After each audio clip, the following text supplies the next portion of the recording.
झी मराठी, चर्चाही होणारच. मानवी जीवन शाश्वत नाही, मात्र माणसानं केलेलं चांगलं कार्य लोकांच्या मनात कायमस्वरूपी राहतं असं मत श्रीशैलम पीठाचे जगद्गुरू व काडसिद्धेश्वर संस्थान मठ व येडूर येथील वीरभद्र मंदिराचे धर्माधिकारी डॉक्टर चन्नसिद्धराम पंडिताराध्य शिवाचार्य यांनी केलं. येडूर तालुका चिकोड येथील वीरभद्र देवस्थानच्या विशाळी जत्रा महोत्सव आणि महारथोत्सव अंतर्गत शनिवारी आयोजित धार्मिक जागरूकता आणि सांस्कृतिक कार्यक्रमात ते दिव्य सानिध्य स्वीकारून बोलत होते. मानवी जीवन हे जन्म आणि मृत्यूच्या गुणांमधून प्राप्त होतं. मानवी जीवन ज्ञान, आदर्श आणि मूल्यांनी समृद्ध असलं पाहिजे. मानवांसाठी जन्म नैसर्गिक आहे, तसाच मृत्यू अटळ आहे. जन्म आणि मृत्यूमधील जीवन अर्थपूर्ण बनवण्याची जबाबदारी प्रत्येकाची असं ते म्हणाले. कार्यक्रमाचं उद्घाटन माजी मंत्री प्रकाश हुक्केरी यांनी केलं. अंबिकानगरचे ईश्वरा पंडिताराध्य शिवाचार्य, नोलिनाचे गुरुसिद्धेश्वर शिवाचार्य, अन्नदान शास्त्री, नागनासूरचे श्रीकंठ शिवाचार्य, मठाचे उत्तराधिकारी रेणुका देवरू, रायबागाचे आमदार दुर्योधन ऐहोळे, माजी आमदार के.पी. मगेन्नवर, सिद्धरामेश्वर उकली, मालागौडा झारे उपस्थित होते. शिवानी शिवदास स्वामी, शोभा होनावडा यांच्या गायनानं लक्ष वेधून घेतलं. शिवानंद हंजे यांनी स्वागत, विवेकानंद देवरे यांनी सूत्रसंचालन केलं. मल्लाप्पा सिंदूर यांनी आभार मानले. येडूर तालुका चिकोड येथील वीरभद्र देवाच्या विशाळी यात्रा महोत्सव व महारोत्सव कार्यक्रमात निमित्त आयोजित केलेल्या धर्मजागृती समारंभाचं दीप प्रज्वलन करताना प्रकाश हुक्केरी, श्रीशैल जगद्गुरू व इतर मान्यवर. सी मराठीसाठी इंगळीहून राजू कोळी. ಗೆಳೆಯರೇ, ಹಿರಿಯರೇ ಮತ್ತು ವೇದಿಕೆ ಮೇಲಿದ್ದಂಥ ನನ್ನ ಆತ್ಮೀಯ ಮಿತ್ರರು, ಮಾಜಿ ಮಂತ್ರಿಗಳಾದಂಥ ಪ್ರಕಾಶನ ಹುಕ್ಕೇರಿಯವರೇ, ಈ ಕಾರ್ಯಕ್ರಮದ ಉದ್ದೇಶ ಈ ದುರ್ಯೋಧನ ಐಹೊಳೆಯವರು ಮಾತಾಡಿದರು ಮತ್ತು ಅದರಪೇಕ್ಷೆ ಪೂರ್ವದಲ್ಲಿ ಅವರ ಪ್ರಾಸ್ತಾವಿಕ ಹೇಳಿರೋರೆಲ್ಲ ಈ ಥರದ ಇತಿಹಾಸ ಹೇಳಿರಲ್ಲ. ಸ್ವಾಮೀಜಿಯವರು ಬಂದ ಬಗ್ಗೆ ಪಿಕ್ಚರ್ ಚೇಂಜ್ ಆಯಿತು. ಮೊದಲು ಏನಿತ್ತು ಅದೆಲ್ಲ ಅವರು ವಿಸ್ತಾರವಾಗಿ ಹೇಳಿದರು. ನಾನು ಮೊದಲಿಂದ ನೋಡ್ಕೋತಿದ್ದೆ. ಇಲ್ಲಿ ನಾವು ಸಣ್ಣವರಿದ್ದಾಗಿಂದು ಇಲ್ಲಿ ಜಾತ್ರೆಗೆ ಬರ್ತಿದ್ದು, ಈಗ ಹಂಗೆ ಬರ್ಕೋತಿದ್ದೆವು. ಈ ಮಠಕ್ಕೆ ಮತ್ತು ಅದಕ್ಕೆ ನಮಗೆ ಸಂಬಂಧ ಭಾಳ ದಿನದ ಐತಿದ. ಈಗಾಗಲೇ ಮೊದಲು 8ನೇ ಟಿಕೆಟ್ ಇರ್ತಾರೆ, ನಾವು ಬರ್ತಿದ್ವಿ ಸಣ್ಣಾಗಿರ್ತಾರೆ. ಈಗ ಟಿಕೆಟ್ ಇಲ್ಲ, ಎಲ್ಲರಿಗೆ ಬರೋಕ್ಕೆ ಅನುಕೂಲ ಐತಿ. ಈಗಾಗಲೇ ಈ ಜಾತ್ರೆ ನಿಮಿತ್ತವಾಗಿ ಎಲ್ಲ ಇಲ್ಲಿ ಮಾಡಿದಂಥ ಮಹಾರಾಜರ ಕಾರ್ಯ ಈ ಎಲ್ಲ ಭಾಳ ಇತರಲ್ಲ ಹೇಳಿದ್ರು. ಈ ಏನೇನು ಮಂಟಪಗಳು ಮಾಡಿರು, ಇಲ್ಲಿ ಏನೂ ಇಲ್ಲಾಗಿತ್ತು. ಅದು ನೋಡ್ರಿ, ಇಲ್ಲಿ ಬಂದ ಬಾಕಿ ಮುಂಬೈದಾಗ ಬೈದೇವಲ್ಲ ಹಿಂಗೆ ಅನಿಸ್ತೈತಿ. ಅದನ್ನು ಮಾಡೋಕ್ಕೆ ಕಾರಣ ಸ್ವಾಮೀಜಿಯವರ ಕಾರಣ. ಈಗೆಲ್ಲ ಇನ್ನು ಹೆಚ್ಚು ಮಾತಾಡೋದು ನಾನು ಇವತ್ತು ನನ್ನ ಇಷ್ಟು ಹೇಳಿ ಎಲ್ಲರಿಗೆ ನಮಸ್ಕರಿಸಿ ನನ್ನ 4 ಮಾತು ಜಯ. ಕಾರ್ಯಕ್ರಮದ ಧರ್ಮ ಜಾಗೃತಿ ಮತ್ತು ಸಾಂಸ್ಕೃತಿಕ ಸಮಾರಂಭದ ಕಾರ್ಯಕ್ರಮವನ್ನು ನಮ್ಮ ನಾಯಕರಾದಂಥ ಪ್ರಕಾಶನ ಹುಕ್ಕೇರಿಯವರು ಈ ಕಾರ್ಯಕ್ರಮವನ್ನು ಉದ್ಘಾಟನೆಯನ್ನು ಮಾಡಿದರು. ಈಗಾಗಲೇ ಇಲ್ಲಿ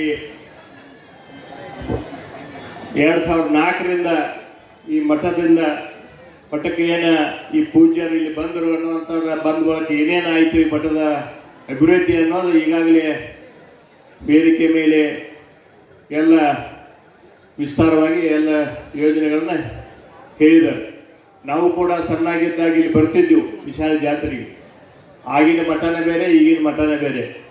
ಈ 2004ರಿಂದ ಇಲ್ಲಿ ಏನು ಪೂಜ್ಯರು ಇಲ್ಲಿ ಬಂದು ಪಾದಾರ್ಪಣೆಯನ್ನು ಮಾಡಿ ಪಾದವನ್ನು ಹಾಕಿದ್ರು, ಆವತ್ತಿಂದ ಈ ಮಠದ ಚಿತ್ರವನ್ನು ಬೇರೆ ಆಗೈತಿ.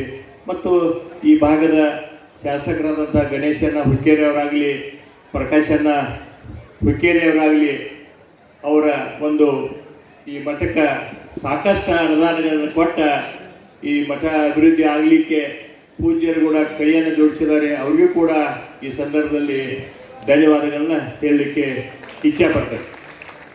ಪೂಜ್ಯರು ಸಾಕಷ್ಟು ಇಲ್ಲಿ ಗುರುಕುಲದ ಸಾಧಕರನ್ನ ತಯಾರು ಮಾಡಿ, ಗೋಶಾಲೆಯನ್ನು ಪ್ರಾರಂಭ ಮಾಡಿ ಸಾಕಷ್ಟು ಅಭಿವೃದ್ಧಿಯನ್ನು ಮಾಡಿದ್ದಾರೆ. ಅದನ್ನು ಹೇಳಲಿಕ್ಕೆ ಸಾಧ್ಯ ಇಲ್ಲ.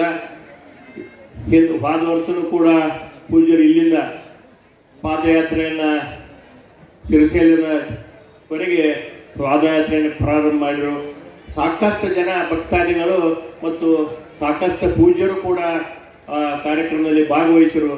ಅದಕ್ಕೆ ಪ್ರಕಾಶನ ಹುಕ್ಕೇರಿಯವರಾಗಲಿ, ಗಣೇಶನ ಹುಕ್ಕೇರಿಯವರಾಗಲಿ ಕೂಡ ಅವರು ಆ ಕಾರ್ಯಕ್ರಮದಲ್ಲಿ ಭಾಗವಹಿಸಿದರು ಅನ್ನುವಂಥ ಮಾತನ್ನು ಈ ಸಂದರ್ಭದಲ್ಲಿ ಹೇಳ್ತಾ, ಈಗ ಹೆಚ್ಚಿಗೆ ಏನು ಮಾತಾಡೋದಿಲ್ಲ. ಯಾಕೆ ಉದ್ಘಾಟಕರ ಭಾಷಣ ಐತಿ, ಪೂಜ್ಯರ ಆಶೀರ್ವಚನ ಐತಿ, ಅದಕ್ಕೆ ತಾವೆಲ್ಲರೂ ಕೇಳಬೇಕು.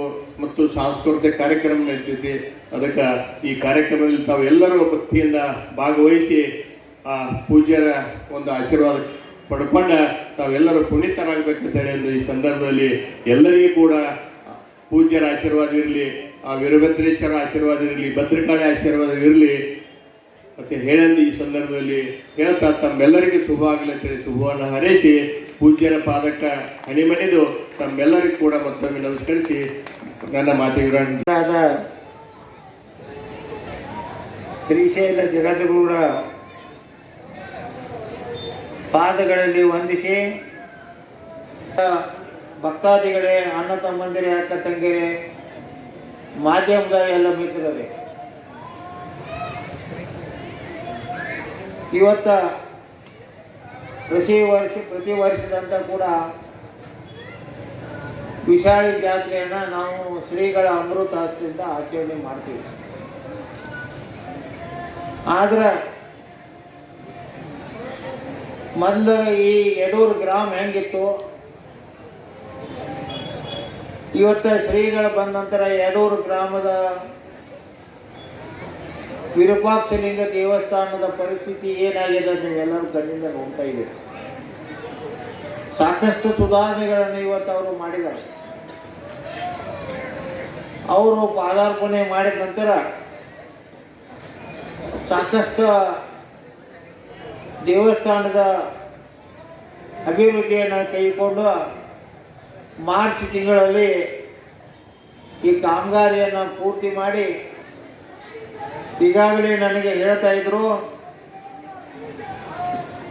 ಮೈಸೂರಿನ ಶ್ರೀಗಳು, ಕಾಶಿ ಶ್ರೀಗಳು, ಸುಮಾರು ಶ್ರೀಗಳು ಈ 3 ದಿವಸ ಈ ಕಾರ್ಯಕ್ರಮಕ್ಕೆ ಆಗಮಿಸ್ತಾ ಇದ್ದಾವೆ.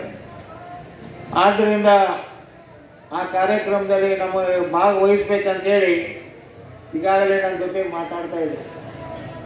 ಒಂದು ಮಾತು ಶ್ರೀಗಳಿಗೆ ಹೇಳ್ತೀನಿ, ಗಣೇಶ್ ಹುಕ್ಕೇರಿಯವರು ನಾವು ಜವಾಬ್ದಾರಿ ತಗೊಂಡ ಏನು ಈ ಮಾರ್ಚ್ ತಿಂಗಳಲ್ಲಿ ನೀವು ಏನು ಒಂದು ಕಾರ್ಯಕ್ರಮವನ್ನು ಹಮ್ಮಿಕೊಂಡಿದ್ದೀರಿ, ಆ ಕಾರ್ಯಕ್ರಮವನ್ನು ಯಶಸ್ವಿಯಾಗಿ ಮಾಡಿಕೊಡ್ತು ಅಂತ ಈ ಸಂದರ್ಭದಲ್ಲಿ ಹೇಳ್ತಾ ಇಷ್ಟಪಡ್ತೇನೆ.